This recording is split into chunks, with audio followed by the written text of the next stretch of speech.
आज का जो हमारा टॉपिक रहेगा बेटा वो रहेगा एफ.डब्ल्यू. टेलर्स के प्रिंसिपल्स, है ना। जैसे हमने हेनरी फेल के प्रिंसिपल्स डिस्कस किए थे, हमने हेनरी फेल के बारे में बताया था कि उनका बॉन्ड कहाँ का था, फ्रांस का था। एफ.डब्ल्यू. टेलर का बॉन्ड कहाँ का है, यूएसए का है। ये थोड़ा थोड़ा सा मोटा मोटा आपने याद रखना है। जो हेनरी फेल थे वो एक माइनिंग इंजीनियर थे और एफ.डब्ल्यू. टेलर एक मैकेनिकल इंजीनियर है। क्लियर, मैकेनिकल इंजीनियर थे। क्लियर, वो माइनिंग इंजीनियर थे, ये मैकेनिकल इंजीनियर थे। क्लियर, ये दोनों में ये फर्क है। दूसरा, हेनरी फेल ने मॉडर्न मैनेजमेंट के प्रिंसिपल्स दिए थे, जिसके कारण हम उनको फादर ऑफ मॉडर्न मैनेजमेंट कहते हैं। वहीं पे एफ.डब्ल्यू. टेलर ने साइंटिफिक मैनेजमेंट प्रिंसिपल दिए थे, जो कि 4 इन नंबर हैं, केवल 4 हैं केवल। इसी कारण हम इनको फादर ऑफ साइंटिफिक मैनेजमेंट भी कहते हैं। क्लियर। दूसरा, जहाँ तक हम हेनरी फेल की बात करते हैं, उनका जो काम था वो एडमिनिस्ट्रेशन से रिलेटेड था। जो उनके प्रिंसिपल्स थे वो एडमिनिस्ट्रेशन से रिलेटेड थे। क्लियर, कि एक मैनेजर किस तरीके से उन प्रिंसिपल्स को ऑर्गेनाइजेशन में इस्तेमाल करके लोगों से काम ले सकता है और ऑर्गेनाइजेशन के ऑब्जेक्टिव्स को अचीव करवा सकता है। जो टेलर के प्रिंसिपल्स हैं, इनमें सबसे बड़ी चीज़ क्या है, ये पूरे के पूरे प्रिंसिपल साइंटिफिक हैं और ये प्रिंसिपल्स मैनेजरियल लेवल से रिलेटेड नहीं है। इनका मैनेजमेंट या एडमिनिस्ट्रेशन से कोई लेना देना नहीं है।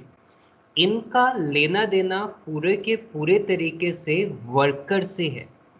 जो वर्कर ग्राउंड लेवल पे काम करता है उसकी एफिशिएंसी को इम्प्रूव करने से है। क्लियर। तो पूरे के पूरे एफ.डब्ल्यू. टेलर का जो फोकस रहा है वो वर्कर्स पे रहा है कि किस तरीके से हम वर्कर्स को अच्छे से इस्तेमाल करें साइंटिफिकली। क्लियर। वर्कर के ऊपर जो भी चीज़ हम इम्पोज करें, चाहे वो आउटपुट है, चाहे वो स्टैंडर्ड है, चाहे उसकी परफॉर्मेंस है, वो सारी की सारी साइंटिफिकली एवेल्युएटेड होनी चाहिए। हम सही काम दें, उसको सही तरीका बताएं और उस सही तरीके में वो सारी चीज़ों का ध्यान रखें जिसमें वो उस काम को खुश होके करें। क्लियर। तो फेल का सारा फोकस मैनेजरियल या एडमिनिस्ट्रेटिव एस्पेक्ट पे ना होके उनका पूरा का पूरा फोकस एक फैक्ट्री पे था, एक वर्कर पे था। उन्होंने जो काम किया, his most of the work is been based on कि जो भी प्रोडक्शन है वहाँ पे हम क्या करें, जो भी वर्कर्स हैं उनकी वर्किंग को हम कैसे इम्प्रोवाइज करें। So this is basically a difference between Henri Fayol and F W. Taylor. उनका फोकस एडमिनिस्ट्रेशन, मैनेजर, और इनका फोकस प्रोडक्शन और वर्कर्स और techniques and methods of working of workers only. Ground level पे जो लोग काम कर रहे हैं उनको कैसे अच्छी सहूलियतों के साथ, सही तरीके के साथ उनसे काम लिया जाए। Very first principle which F.W. Taylor has given, this principle named as science not rule of thumb। इस प्रिंसिपल का नाम है science not rule of thumb. 4 principle हैं, पहले आप नाम याद कर लीजिए। Science not rule of thumb, दूसरा है हार्मनी नॉट डिस्कॉर्ड, तीसरा है कॉपरेशन नॉट इंडिविजुअलिज्म, चौथा है development of workers to their greatest efficiency and prosperity. तो ये 4 प्रिंसिपल्स हैं, बिल्कुल आसानी से पहले याद कर सकती हो, science not rule of thumb, harmony not Discord, cooperation not individualism, and development of workers to their greatest efficiency and prosperity। तो ये चार एफ डब्ल्यू टेलर्स के साइंटिफिक प्रिंसिपल्स हैं। हम पहले प्रिंसिपल्स पे आएंगे, that is the science not rule of thumb. ये प्रिंसिपल ये कहता है कि जो भी हम डिसीजंस लेते हैं, क्लियर, जो भी हम टारगेट फिक्स करते हैं, जिस भी तरीके का हम एक इन्वायरमेंट एक वर्कर को देते हैं, वो सारा का सारा साइंटिफिकली टेस्टेड होना चाहिए। एक जो टारगेट आप वर्कर के लिए सेट कर रहे हो वो साइंटिफिकली प्रूवन होना चाहिए। आपने ऐसे ही नहीं कि 10 सालों से हमारे सारे वर्कर एक दिन में 100 यूनिट्स बनाते आ रहे हैं तो आज भी 100 ही बनाएंगे। 10 साल और इस साल में ज़मीन आसमान का अंतर है। आज की परिस्थितियों में बहुत सा बदलाव है। आज बहुत सी टेक्नोलॉजी में चेंज आ चुका है। आज लोगों के सोचने और काम करने के तरीके में बदलाव आया है। आज हमारे पास रिसोर्सेस की कमी नहीं है, क्लियर, हमारे पास बहुत सी फैसिलिटीज़ हैं, हाईटेक इक्विपमेंट्स हैं, मशीनरीज हैं। तो आज का जो टारगेट सेटिंग है वो आज के सिनेरियो के हिसाब से, आज के वर्कर के पोटेंशियल के हिसाब से और उनकी एफिशिएंसी के आधार पे होना चाहिए। ये नहीं कि हमारे पूर्वज किसी विशेष प्रथा को अगर कैरी फॉरवर्ड करते थे तो हम भी करेंगे। अगर हम ऐसा कुछ करते हैं तो इसका मतलब हम क्या कर रहे हैं, we are following rule of thumb. Clear, हमारे पूर्वज पहले कुछ चीज़ें बहुत अच्छी थी, हम इस पर कॉन्ट्राडिक्ट नहीं करेंगे, ठीक है।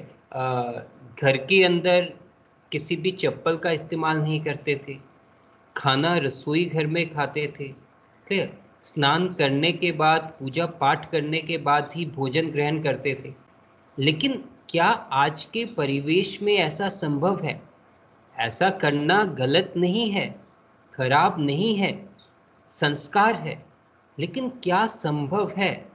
क्या हमारे किचन का दायरा, उसका जो आकार है इतना विस्तृत है कि उसमें हम सब बैठ के खाना खा सकते हैं? पहले जॉइंट फैमिलीज होती थी, आज क्या पॉसिबल है? तो बहुत सी चीज़ें हैं। अगर हम परंपरागत तरीकों को अपनाते हैं, उनके साथ बने रहते हैं, उसमें उन्हीं को अपना के आगे चलते हैं अपने वर्किंग प्लेस पे भी, इसका मतलब होता है we are following rule of Thums.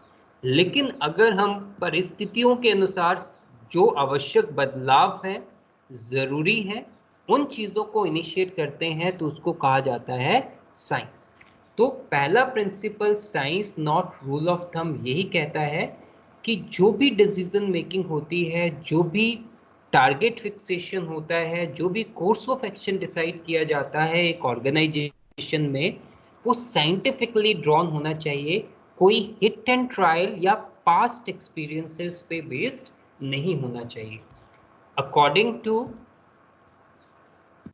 this principle, Taylor insists that each job performed in the organization should be based on scientific inquiry and not an institution, experience, and hit and miss method.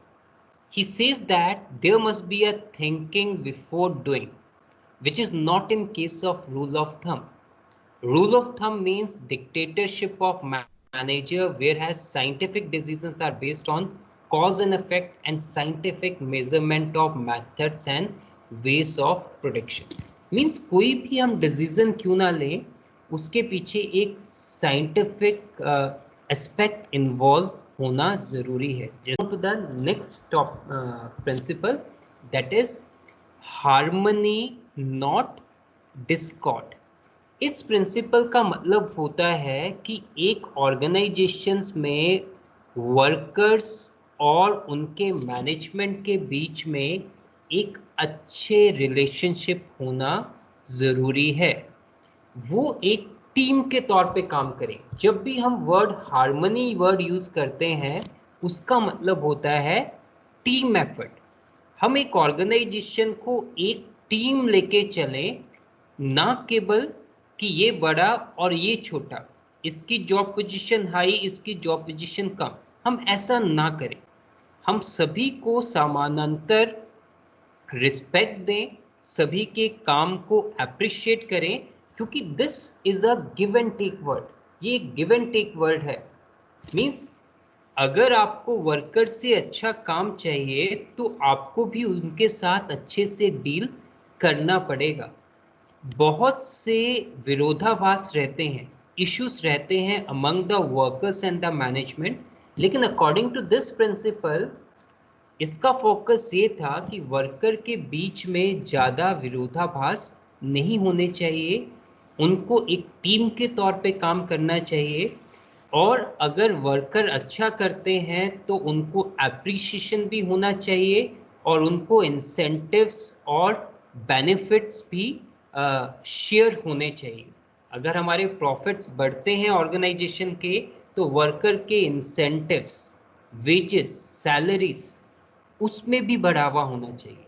तो that is what is means harmony, not discord. According to this principle, those who work together in an organization must work in harmony, that is with mutual give and take and proper understanding. Generally, in every organization there are two groups of people, worker group and management group. Both the groups work as rivals each other, as workers always feel they are underpaid and they are overburdened with the work, and management always feels the worker are good for nothing. तो ये जो बात आखिरी में कही गई, इस भावना को ही हटाना है कि वर्कर के दिमाग में ये ना आए कि उनको कम दिया जा रहा है, उनको काम ज़्यादा है, पेमेंट कम है, उनके साथ व्यवहार अच्छा नहीं है, और मैनेजमेंट के दिमाग में ये नहीं आना चाहिए कि वर्कर की कोई ज़रूरत नहीं है। क्लियर?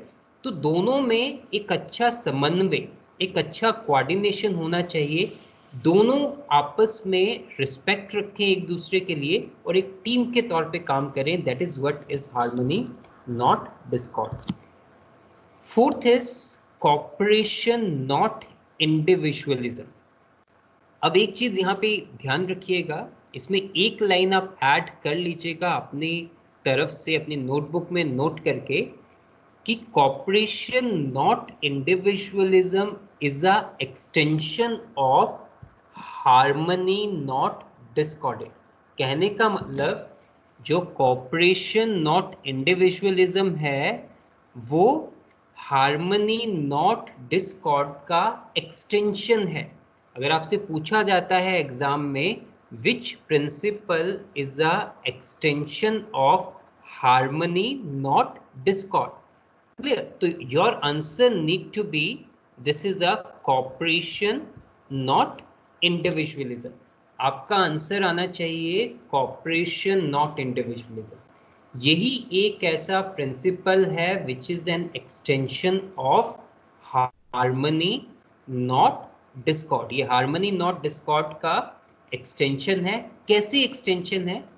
हार्मनी नॉट डिस्कॉर्ड क्या कहता है कि हम एक दूसरे की रिस्पेक्ट करें, वर्कर मैनेजमेंट की और मैनेजमेंट वर्कर की, और हम एक टीम के तौर पे काम करें। इसमें बस इतना ही ऐड ऑन हो जाता है कि हम कॉपरेशन के साथ भी काम करें। क्लियर? हम एक दूसरे में म्यूचुअल कॉन्फिडेंस और अंडरस्टैंडिंग डेवलप करें। क्लियर? हम टीम के तौर पे भी काम करें, और जहां पे मैनेजमेंट को लगे कि वर्कर को सपोर्ट की ज़रूरत है, एडिशनल कॉपरेशन जिसमें आता है ऑफ द जॉब पोजीशंस, वो आगे आए। वर्कर को भी जहां पे लगता है कि of the work, in addition to their work, if they can contribute something for the organization, they must contribute. Means cooperation, not individualism, is about making mutual confidence and understanding among the worker and the managers. The management must take workers in confidence before setting up of the standards, because standards or targets are set up in consultation of worker. Only then they will try to deliver to their best to achieve it.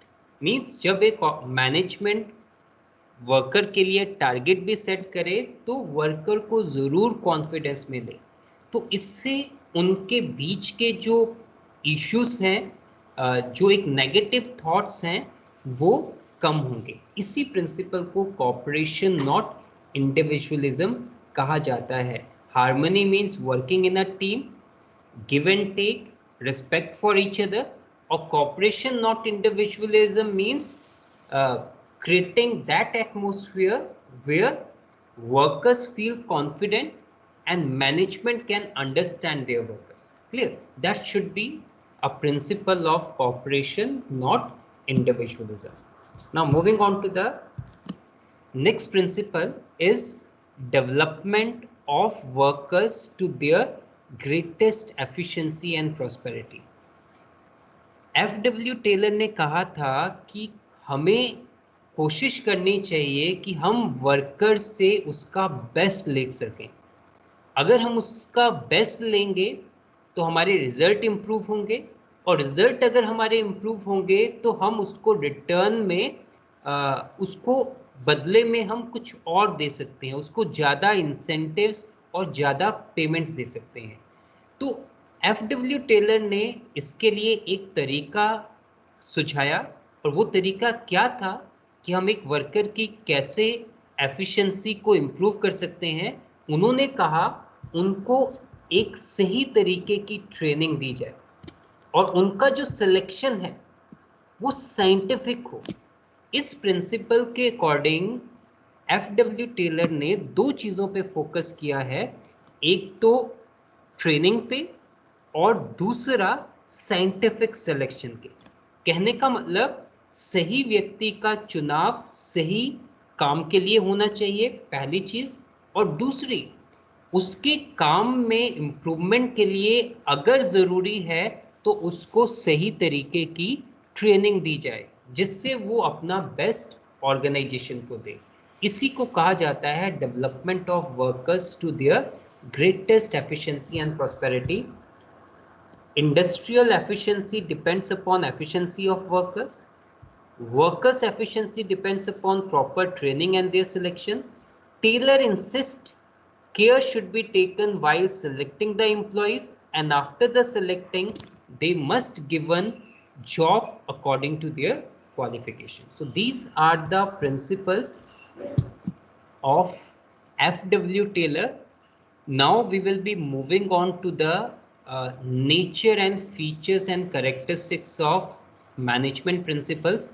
ये पिछले साल board में question आया था, management के characteristics नहीं पूछे थे, बच्चों ने वहाँ पे मैनेजमेंट के कैरेक्टरिस्टिक्स लिख दिए थे, आपको मैनेजमेंट प्रिंसिपल्स के कैरेक्टरिस्टिक्स पूछे थे।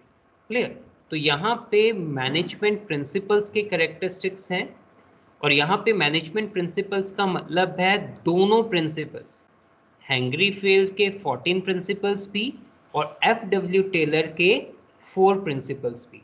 इन चारों प्रिंसिपल्स के क्या कैरेक्टरिस्टिक्स हैं, क्या फीचर्स हैं? पहला है यूनिवर्सल एप्लीकेशन। यूनिवर्सल एप्लीकेशन का मतलब है ये हर जगह अप्लाई होते हैं। हर जगह का मतलब है हर ऑर्गेनाइजेशन में, school, college, shop, manufacturing, service sector, हर जगह अप्लाइड होते हैं और हर लेवल पे अप्लाइड होते हैं। क्लियर? हर जगह इनका एप्लीकेशन है, इसलिए हम इनको यूनिवर्सल कहते हैं। दूसरी, ये एक जनरल गाइडलाइंस हैं। गाइडलाइंस मीन्स एक statements, means one what you can see layout. General guidelines का मतलब होता है एक स्टेटमेंट्स, एक दिशा निर्देश। मीन्स एक तरीके का आपको आइडिया है कि इस तरीके से, इस परिस्थिति में इस तरीके से आप काम को बेहतर कर सकते हैं। लेकिन इसका मतलब ये नहीं है कि it is perfect in itself. ये एक जर्नल है, स्पेसिफिक नहीं है। कहने का मतलब ये सिचुएशन टू सिचुएशन वेरी करेंगे। क्लियर? कहीं पे आपको ज़्यादा इंसेंटिव देके वर्कर्स से ज़्यादा इंप्रूवमेंट मिलेगी, कहीं पे उसको सेंस ऑफ बिलोंगिंगनेस देके आपको उससे ज़्यादा आउटपुट मिलेगा। तो ये individual to individual and situation to situation vary करते हैं। इसीलिए इनको हम कहते हैं कि ये एक जर्नल गाइडलाइंस हैं, कि साधारण दिशा निर्देश, इनको हमें अपनाना चाहिए। Not as is it, but हम अपनी आवश्यकता के अनुसार इनमें फेरबदल करके इनका इस्तेमाल कर सकते हैं। नेक्स्ट है formed by practice and experimentation and evolutionary. ये जितने भी प्रिंसिपल्स हेनरी फेल के हों या एफ.डब्ल्यू. टेलर के हों, ये निरंतर एक्सपेरिमेंटेशन और प्रैक्टिस के बाद दिए गए हैं। इनको पहले अप्लाई किया गया, इनके रिजल्ट्स को मेजर किया गया, तभी इनको यूजेज के लिए दिया गया। जैसे कि हम वैक्सीनेशन की बात कर रहे हैं, सुपर वैक्सीनेशन पे जो ह्यूमन ट्रायल चल रहा है, इसको प्रैक्टिस और एक्सपेरिमेंट किया जाएगा निरंतर 4 से 6 महीने ह्यूमंस पे, अलग अलग कैटेगरीज पे। और जब वो हर कैटेगरी पे सफल साबित होगा, then it is to be declared to be an vaccine for usage. तो जैसे vaccine is to be developed through repeated practice and experimentation, all principles of management are also being developed through practices and experimentations. Now next is the flexibility. ये principal flexible है, आप आवश्यकता के अनुसार इनको फेरबदल करके इनका इस्तेमाल कर सकते हो। परिस्थितियों के अनुसार इनका इस्तेमाल किया जा सकता है, इसलिए हम इनको फ्लेक्सिबल कहते हैं। बिहेवियरल इन नेचर है, ये इंडिविजुअल के बिहेवियर को चेंज करने के लिए है, उसमें बदलाव लाने के लिए है, इंडिविजुअल से रिलेटेड है, उसकी वर्किंग से रिलेटेड है, उसके सोचने समझने और काम करने के तरीके से संबंधित हैं। तो they are behavioural in nature. Next, it is based on cause and effect relationship that is understood for every principle. We first find it out the cause, then we worked on that principle, and then we analyze its effect. So they all have been developed through cause and effect relationship. हर एक का एक कारण बना, उस कारण के तहत एक प्रिंसिपल आया, और उस प्रिंसिपल को उस कारण पे अप्लाई किया गया, और उसके बाद उसका अफेक्ट देखा गया। और if it has favoured that particular cause, reduce that particular cause that is adverse, that is being considered to be a principle which to be used during the management. Next is contingent. ये principle contingent है। contingent का मतलब मैंने आपको बताया भी था कि जो चीज़ हो भी सकती है, नहीं भी हो सकती है, जिसका होना ना होना किसी घटना के होने या ना होने पे डिपेंड करता है।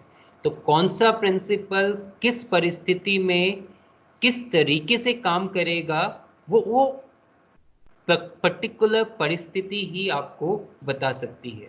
तो उस परिस्थिति में आप प्रिंसिपल को अप्लाई करिए, you will find the results, and accordingly you can say these all principles are contingent. Now next topic, the last one for the day, is Importance of management और significance of management principles. Importance of management भी एक topic है, Importance of management principles भी एक topic है। दोनों लगभग same है इसके रिस्पॉन्सेस, फिर भी आप समझ लीजिए, अगर मैनेजमेंट होगी तो उसका क्या फ़ायदा है, या मैनेजमेंट के प्रिंसिपल्स होंगे तो क्या उसका फायदा है?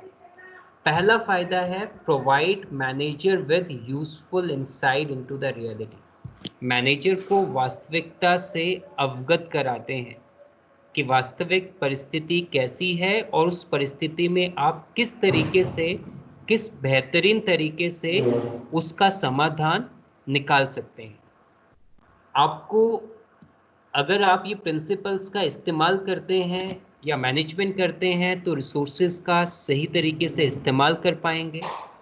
जो आपके निर्णय होंगे वो साइंटिफिक होंगे, इसलिए इनको कोई अपोज नहीं करेगा, इनके अगेंस्ट कोई नहीं जाएगा। इसको यूनैनिमसली सभी लोग मानेंगे और उसके रिजल्ट्स भी आपको अच्छे मिलेंगे।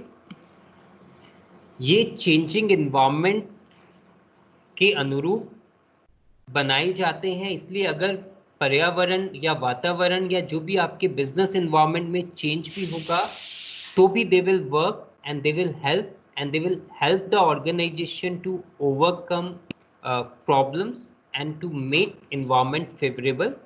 आप एडमिनिस्ट्रेशन अच्छे से कर पाएंगे इन प्रिंसिपल्स को अप्लाई करके, और इन प्रिंसिपल को अपनाएंगे तो प्रॉफिट अच्छे मिलेंगे, रिजल्ट्स अच्छे मिलेंगे, और जब प्रॉफिट अच्छा होगा तो आप सोशल रिस्पॉन्सिबिलिटी भी निभा पाएंगे और आपके पास इतना रिसोर्सेज हो जाएंगे, इतने फंड्स हो जाएंगे, और आपको इन प्रिंसिपल्स के अपनाने के बाद पता लग जाएगा कि कहाँ ट्रेनिंग की ज़रूरत है, कहाँ एजुकेशन की ज़रूरत है और किस एरिया में रिसर्च की आवश्यकता है। तो this will be the end for the today's class.